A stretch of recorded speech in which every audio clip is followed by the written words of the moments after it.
Today, we talk about... That reminds me. So your writing process, because it seems like you get very stressed out when you're like trying to sit down and like come up with something. Like, how stressful of a process is it? Like, do you not let it come to you? Do you, like, what's the issue there? Yeah, I think there's two layers to that. I mean, when I first started writing and was doing it and getting famous on Instagram, it was much easier for me to be inspired because my lifestyle was like easier and less stressful. No pressure. More free time. Yeah, it was less pressure. You know, what would happen is a thought or an idea would strike me or a line would pop into my head. And I'd write it down and then I'd finish it and then I'd put it out there and I was like, oh, this is fun, this is nice.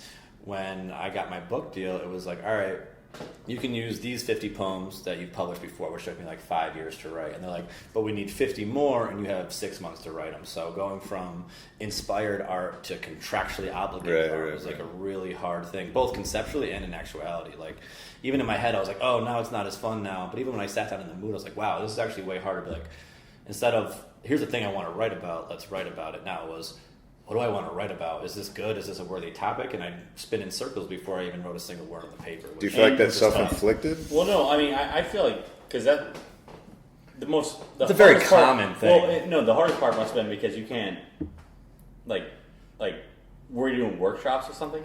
You know, I know it's just all on my own, man. I think that's like when we do like stand-up or anything, like we can be like, oh, does this work? You go to a mic and you workshop it, right? Essentially, if you're by yourself. Yeah, there's no litmus test when I was like publishing my book. Well, don't you go to your publisher and be like, hey, what do you think of these? Yeah, I mean, I think the tough thing for me on this one is, I mean, I say tough with like a grain of salt because I was very lucky in the sense that most people spend years and years and years sending their work to publishers. No, that's true. No, I got lucky. I'm not a big blessed person, but I did get lucky on this. Don't listen to him. He's an STM. Yeah, no, I've known Zach for a while. I'm not. No one has to filter him for me. But no, like most people like apply to publishers for a really long time and they finally get the book deal and it's like crazy, right?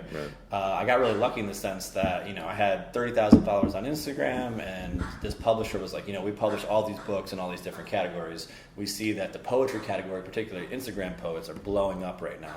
We want to jump in. We think it's a good investment period. Oh, so they reached out to you and they literally called me and was like, hey man, like your stuff, want to get into poetry. Would you be would you be willing to, you know, have a book deal? Right. And I was like, yeah, no, I think I could definitely consider a book deal. If I had free time, let me see what I'm doing. Yes, immediately. Like, no, I mean, I've been working professionally for a while in advertising. You're always fighting with everyone for prices, so I had the wherewithal to like push back on the initial offer and get a little extra money out of it. Not a lot, but you know, it felt good just to like have a win when you're pushing back. But yeah, then after that, it was really nice. Like, they had a full advertising team, editing team. They did all the illustrations and stuff like that. So, you know, all I had to do was write, send it to a team. They took care of everything. So as far as writing a book goes, I had almost as easy of a path as you can get. Nice. And it was still not that good. But were you... well, see, that's what I was asking earlier. Do you think this is self-inflicted where you're... Because all of a sudden here's my perspective, right?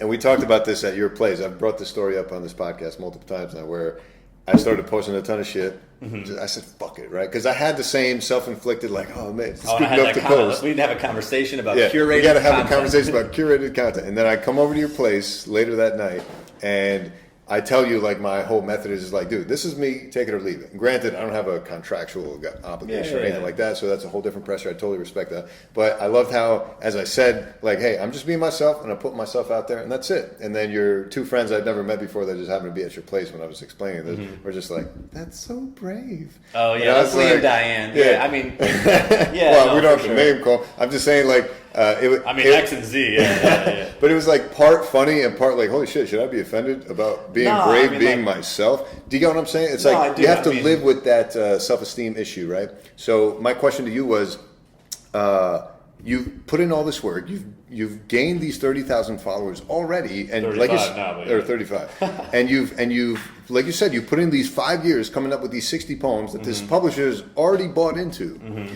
Now they're saying, hey, we believe in you so much that we want you to produce another set to put out. Yeah. Now, why isn't your mentality to be like, you know what, I'm good enough to be here, clearly. I'm just going to keep being me. I don't think, and I'm not saying, oh, I'm an artist and all this stuff, because I think everyone who immediately is like super competent either has completely made it or is too cocky. And, you know, I think it's the people in the middle that are struggling to produce good art is the reason you get good art. I think it's that self-reflection of like, oh, this isn't good enough, it needs to be better. I think that's actually where a lot of the best art comes from, is that self-doubt. But, you know, for me personally, like, yes, putting myself out there is a big thing. but I think everyone does this. It's one of my favorite quotes. It's like, oh, did you write something you like? It's like, I wrote it, and then what did I do? I stared at it until I hated it. Like, I wrote something I thought was good, and I stared at it until I thought it was terrible. And that's something that I think writers in particular, but artists across the board, musicians, painters, whatever, you know, you look back on something you did 5 years ago and you're like, oh my God, so amateur, I've grown so much. But I know. Yeah. But that's part of it, right? Of course it is. And, you know, I boomerang around and like jump around between moments, especially when I got to the book deal. It'd be like, I fucking made it, man. I did it. This feels so good. I remember my book release party. I had like 30 people surprise me, show up, buy me drinks. Like, you get that hype.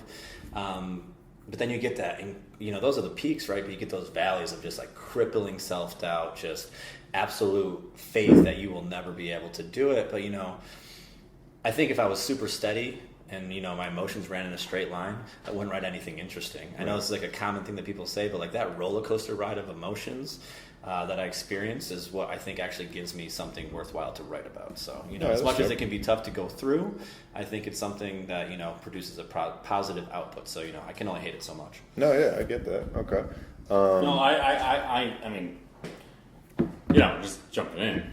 But if you're going to jump in, have something better to say than No, We're not beatboxing. I can't. I understand what you're saying. Like, dude, I can't watch my stand-up. Yeah, it's really hard Like, to even be when people self-reflective. even when people like laugh, like if I have a good set or something. Like, not that many people laugh. I know. They didn't laugh that hard. Yeah. That girl didn't laugh in the corner. I can see her in the video. You know what I mean? You're like, that girl is not paying attention. She's beautiful, and not you, the one that can't understand me. I just mean, like, generally, everyone will find every issue with their own. I can't watch my sets. Dude, there are some people who be like 999 people out of 1,000 thought it was brilliant, and they'd be like, they'd go to that one person and be like, why didn't you like It's it? really hard. And they'll think about that one person It's all the same day, way, like every you're day. talking like right now, like when you like write something, you're like, oh, this is good, but then you read it enough times, you're like, this is stupid. Stare at it until you hate it. I think it's a very common thing in art. But like, Speaking of it's which. but I think it's the hardest thing to do in stand up because what are you gonna do? It's already out there. People already. Yeah, you can't take it experience back, right? You And can't that's the take thing it about back, being yeah. on Instagram is like, I can delete the post, but like it's Or already you out could, there. or you could rewrite something. Yeah, for sure. And There's always you don't editing, really but- get that. Get I feel what? like Get what? you don't. You can watch yourself. I literally never watch myself. It's so hard. Which is hard, but like that's a So that's a hard. brave attribute that I give Yeah. you credit for. Like, it's tough. Like, I have faith in my book. I know it does well. It sells thousands of copies internationally. And I can be like, okay, it's good. It's good. Stop panicking about it. If either of you pulled up my book right now and started to read from it, I would lose my Yeah, mind. right. Yeah, I'd get yeah, so yeah. embarrassed. I'd like panic and all this shit. Yeah. But like, that's a poem that 6 girls have tattooed on their bodies. You started reading it out loud, and I'd be like, bro, stop. It like makes me Yeah. nervous and upset. Yeah. So it's like So you never can't get you- over it. No, I feel. No, Yeah, can't always you live- reference that back? Can't you just be like, motherfucker, I have 6 bitches tattooing No, this shit because on no. me. Well, because Yeah, I mean, you like- can't say it's Your more real. I'm asking him. Have him answer. Again, there are moments when you go through every emotion. There are times I felt top of the world. There are times I felt like scum of the earth. No, but this There- specific example, right? Like, why can't you battle that self-esteem issue with that one negative person? Be like, bitch, I had 6 motherfuckers I think it's like tattoo this, this like- shit on you. you know, it's not. I don't have a straight upward path. Like, if you're imagining a line at a 45-degree angle, that is not my trajectory of writing or how I feel emotionally. But what I'm saying is, you know, I go up and down in huge parabolas. The goal is that the center of that parabola moves up a little bit. So, like, yes, when I first started, rock bottom might have been 0, right? As I've gone up and up those 6 tattoos, my highs might be 95, and I love that. But like my low, the lowest I can ever go will now be 20 because I have enough validation to be like, I don't know that I'm 50 or 60 or 80, but I know that I'm not worse than 20% of Right, whatever right. an artist is. So I think it's just that, you know, it's a roller coaster, but it's still generally pushing upwards. And I think, you know, you just have to have those rides and have to keep looking up and hope that you get to a pot where you feel comfortable. But I thought you said you don't want to I be think comfortable. it's ridiculous the fact that you think he like wouldn't like. I still never feel- once said the word ridiculous. No, No. I thought it was a I think fair it's question. ridiculous. No, it's a fair question. I think it's ridiculous the fact that you think he wouldn't have the lows after. I never said he shouldn't have lows. I just I said, know, but you're like- how do you not look at your lows Yeah, that and do be like, happen oh, fuck you, because I and have, tell like, yourself, women hey, have tattoos I of- have validation. Yeah, but like, dude, come on. But I mean, like, You know that. What do you listen, mean, come no, on? No, hold on. Like, I mean, we're all fairly successful guys sitting at the table, right? Have you ever? Now we're gonna bart. All right. Bartend. Up until 6 months ago, we were all fairly successful. No, but yes. But I mean, like, yes. you know, I mean, Sajra, look around, man. You live in a penthouse in Manhattan. You're a doctor. do you ever have moments of doubt that you're not doing what you Yeah, want? of course. And like by most people's standards, by almost everyone in this nation's standards, they'd be like, this guy is absolutely killing it. Right. But that's- you can still look around and be like, what am I not doing right? Yeah. Where can I be better? Sure. Because that's human nature. Yes, man. but that's not what I asked you. What I asked you is when you get those negative comments, because I'll get negative comments like "you're gay" or "you suck" Those or are just facts. No. Well, let me interject. Let me interject because those are never. That's not. I thought what we were talking about. Not negative comments from like haters. It's more negative, like in your own mind. No, They'll be that's- like, I'm Listen, not good enough. But that's what I was Haters asking. need, I think this is his lyrics, but like haters need to step their hate game up because I will always hate myself more than anyone else. That's what I'm saying. I have so much Bars. more practice hating on myself than anyone Yeah. else on this earth does. I'm But, so much better yeah, at it. what I was trying to tell you is, if you want to relate it back to my doctor thing, yeah, dude, that's why I mean, I'm everything comfortable. does relate back to the Hey, doctor thing. But that's why Oh, I'm these flat earth guys, keep track. But that's why I'm comfortable posting every open mic, even the ones I do horrible at. That's why I'm comfortable getting these hate comments, because even though it's hard to watch, I know that I can fall back You're and be like, validated. I'm doing well, and I have a great job. Listen, right? I still write. Yeah, I and still on that write. same And token you still with do you, comedy. And that's what I'm saying. Validation is always nice, and it's a saving grace if you have it. Does that keep me from hitting lows? No. But does it raise the bar? but your of what lows are low is? different. Your lows My are your lows are personal higher. lows. That's what I'm saying. What I'm saying I'm is not zero anymore. when someone's reading, like you just told us when we are reading your work, and you're like, ugh. Why is that the low for you? That's not a low for me. I think what it is, especially like the way I was raised, very Christian, very military, very, conservative Republican. Like my parents are Tea Parties, all that shit. I was just very taught that lifestyle of like, don't be arrogant, don't be cocky, do your work, kind of do your thing. And when you write poetry or you do comedy and I put something out there, like people's time is the most valuable thing that they have. So if I write something and I put it out to the world, or you do stand-up and you put it out to the world, you're like, I'm asking you to give me something that you only have a finite amount of. You have one life, you have a very finite amount of time. I'm asking that you give me a certain amount of that time to read my shit. And I think that's one of the most arrogant requests that you can make of any job, any request that you can make in the world. So when I go out and do that, I'm very sensitive to the fact that I'm making requests of the most valuable commodity that you have. Right. Well, I mean, So you're very self-aware of your narcissism, It's which is and what like, it is. Is it narcissism? I think so. I think a little bit. I don't 'Cause, like, think I it go. is. I No, think it you're is. overthinking it. I Like- understand exactly what you're saying because Yeah. you're never going to get time I'm back. not saying it's wrong. But I'm also, just saying it's cocky. I never said it was wrong. I Yeah, just said and I can also agree that it's not wrong, but it is cocky, and I've been. Don't be cocky has been something that's been so ingrained in me. I mean, it didn't work in high school or college. Right? I mean, I'm saying, do you know how much time is wasted, like sitting on the subway, or Of like course it is. sitting But at that's work and their like on time Reddit to and waste. like da, da, da, da. But I they think could that use time that is time wasted to do too. anything. What do you mean? No, they can't. Read No, Bengals no, box no, scores. no. Read Most this. people, Read that. Most people are trapped into a time frame. Most people are trapped not what I in just said. 8-hour boxes. Exactly. So That's New you're- York, bro. 10 and a half hours. Yeah, but I'm saying, like, you're offering them a release. But It's he's saying he I know feels. what he's No, saying. you don't, because you clearly missed it. He's saying he feels arrogant that in this little bit of time you have on the subway doing nothing, you could be watching Bengals box scores, or you could be reading my work. And I feel arrogant to be able to say, "Hey, you should read my work." Yeah, No, and it's like, no, you're both right in the sense No, that hold on. it's No, actually- let me Go ahead, talk because I haven't talked to him in a bit. And Well, Thank by God. your standards, yeah. yeah, but no. I literally do think that because everybody sits in a box for 8 hours a day, 8 to 10 hours a day, right? And they're forced to 8 to 10 hours a day. They have to sit there and like look at their computer, and then they have to commute left, right, blah blah blah. And? someone like, well, I'm saying someone like a comedian or like you doing like your poetry, right? Gives them a little bit of relief. For But that's 2 not hours. what we just said. No, They it is could a use little that bit. time. No, it is. They could No. use that little bit of a release but to do anything. It I doesn't know. have to be his book. I know. Well, that's what I'm saying. That's why. That's not what you said. No, but what I'm saying is they use those couple of hours that they have for free for a release to do the And comedy. he's honored that they used that time to do But his I'm stuff also as opposed to someone terrified else. that they're. Hold on. Because you're both right in this situation. I hate that phrase, but I have to. No, I have to I- use it yeah. here. I'm So not like, even I do disagreeing feel with you. arrogant that I'm asking you to use my time, and I think this is what all the self doubt comes from, right? I know that I'm arrogant asking you if you have anything to do in this hour, it's going to be to read my book. That's a cocky request.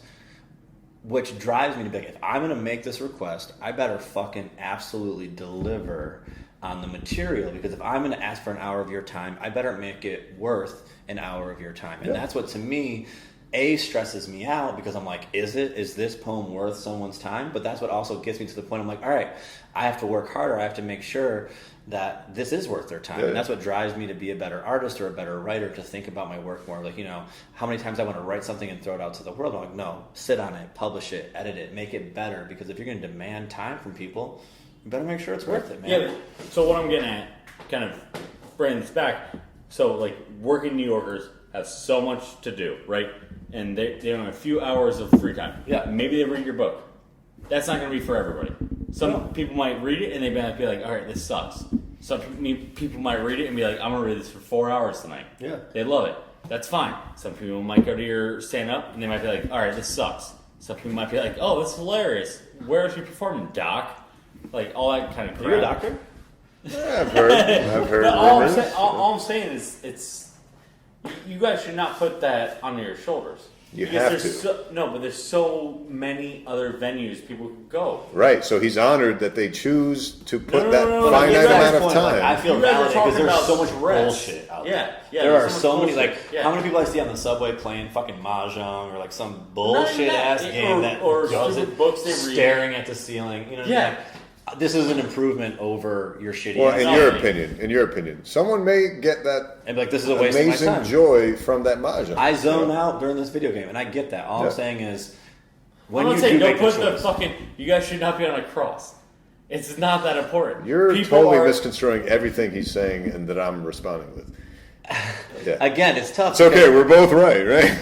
Yeah, again, it's Yeah. not that you guys are picking different attributes of the same argument and focusing. We're on not. He's just misunderstanding everything. Yeah, and Just No, like I'm the not. like that's he's not saying that you're misunderstanding. What I'm saying is like No, I'm saying that there about are him. parts of my personality that feel both of those things. I Yeah. think there are parts of everyone's personality that relate to both of what you're defending, and it's. If I had people on my shoulder right now and you guys are on my left and right, which is kind of convenient, there's someone on my shoulder being like, bro, you did it. Shut up. It's fine. There are so much worthless things in the world. Your book is an improvement. And then you're on the other shoulder like chirping like, man, I get where you're coming from. I get why it's cocky. So like, that's the battle. You guys are literally the guardian angels Well, on my shoulder that I go through but I every day think- battling it out. And you're uglier than I thought you'd be in real life. The problem with I was hoping one of you would be a hot girl. the problem with the part that you're agreeing with him on is the fact that there's so much garbage in the world. It's garbage to you. It's not garbage to that person. I never said it was. I literally just said before that like someone might like Ken, some might not. Like it's everybody's like idea of what they want to. Okay, now Take take in. that thought. Because people can read my poetry and be like, this is trash. Yeah, Right. yeah, And part of me they is don't like, have to. yeah, it Right. fucking Well, they don't is, have to man. read it. And they don't have to. They don't have to. But you are honored that they chose to. If you don't buy a book, I don't care. If you buy my book and you read it, you don't like it. I'm like, I it's feel a little retarded. bit. Yeah. And they go to another book. Yeah. You know what? I've still got their money.